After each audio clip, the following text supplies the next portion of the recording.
Hello, I'm Chris Perfect. I'm the shitty bass player in the Lazy MKs.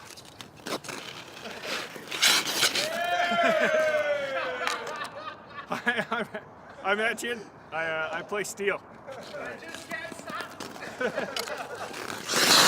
I'm Ty Hammer. I play backline defense. I keep the beat. I keep the band in time. And I play drums. My name is Mike Dawson. I'm the one that can't skate, and I directed the Lazy MK's video for You Don't Have to Go Home with Him.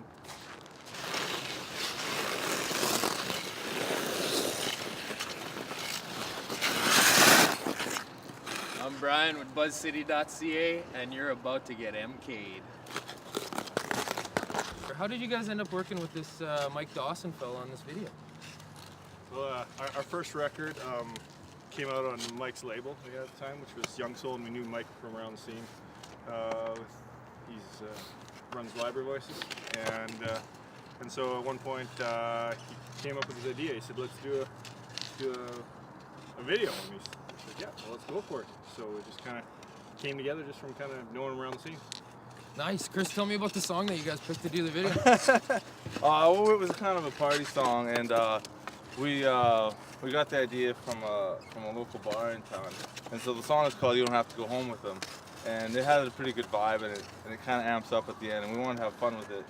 And we had the horns from the Pilot Bones brass band come in and play it on the record, so we wanted to choose that song because it would be good, conducive for a party, and that's kind of what the video includes as well. So. How's Mike as a director?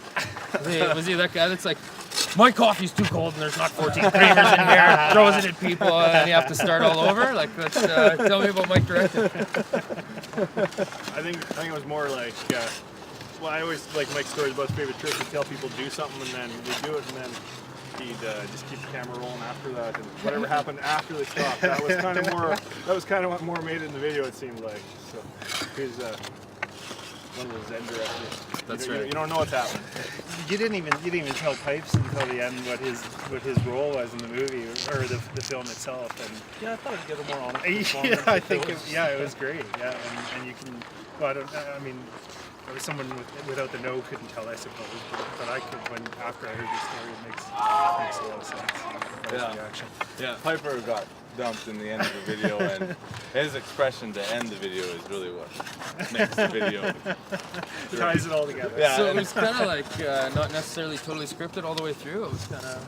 Well, we had a rough plot line, but we kind of just left it up to Mike to kind of we just kind of said, here, this was our idea, and we could supply the venue for it to happen, and then it was all down to Mike, and he made it happen.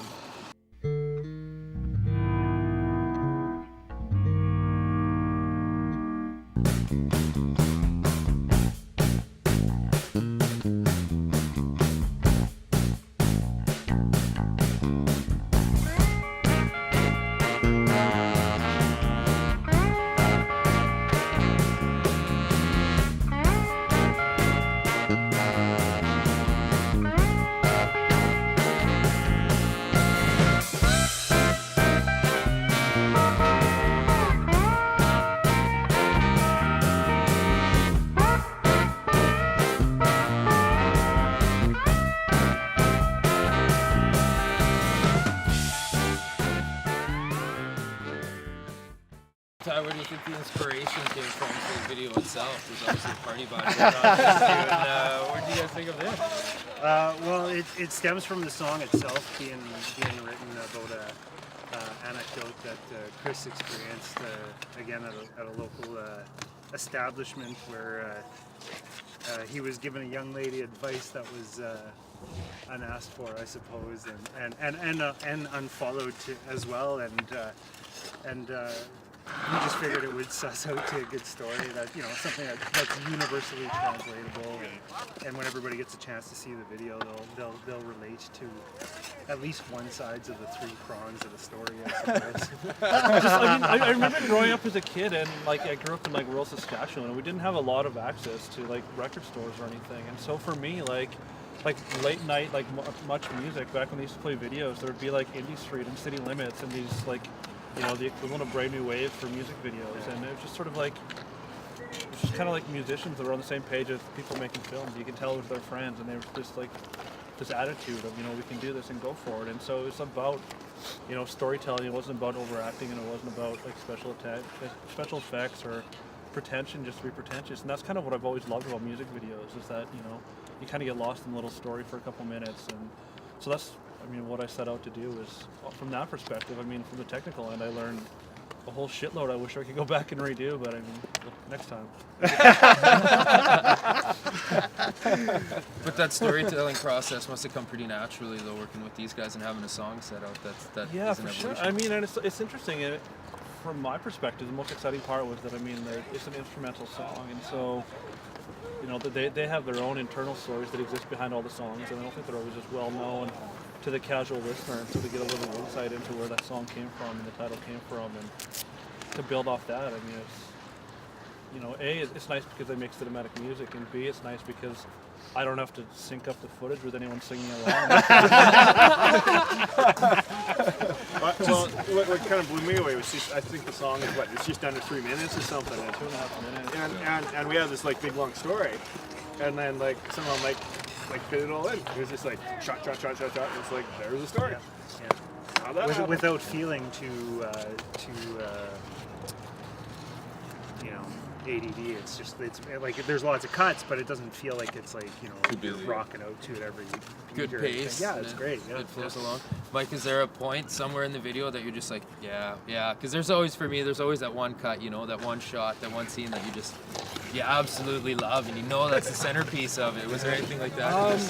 You know, for me, it's actually the opposite, and it was the shots I thought I got that I didn't that ate away at me, and just like this endless like fight to try to make this footage work that just wouldn't work, and having to kind of just like abandon it on the cyber cutting room floor or whatever. And so, I mean, the party itself is sort of, it's kind of nice to just show up with a camera and turn it on and let these guys do what they do. And so, I'm very happy with all that footage. I mean, you know, but it was these few shots. There was a shot of the hat I had of him, and I just could not squeeze it in, and the meters were off, and it was blown out, and so c'est la vie. There's a part where the two main characters of the story are upstairs, and it's, for me, it's kind of like the turning point of the whole video, where you get to see where the two people's minds are, and it's just this great little shot where the male lead goes to reach for her hand, and she pulls back, and just two little cuts, really quick, and but like a ton of impact. That's my favorite. Go at the end. And then what ties it up is basically the same male lead has just a moment where he realizes that he's lost the game, and there's just this moment, and it's like it's a 1.5 second shot, but it's like it tells you the whole story. It's perfect. The shots at the table, you know, everyone that's around the table, and they're obviously having a good time, and they weren't cued to do it. They just, I don't know, they obviously just were having fun and drinking. How do you feel when it was done? I'm nervous. I was a little nervous to show them, but in the end, I think everyone is happy with it. Oh, Mike, Yeah, we were really Mike happy did a great with it. job. Yeah. We're actually a little taken aback. We figured just from what we were supplying as footage, we were kind of doing ourselves a disservice. But Mike did a good job of covering that up, I think. So Mike made you guys look good at the very least. Well, not us, but everyone else anyway. asking to make us look good, that's like, we'd have to give him some money then.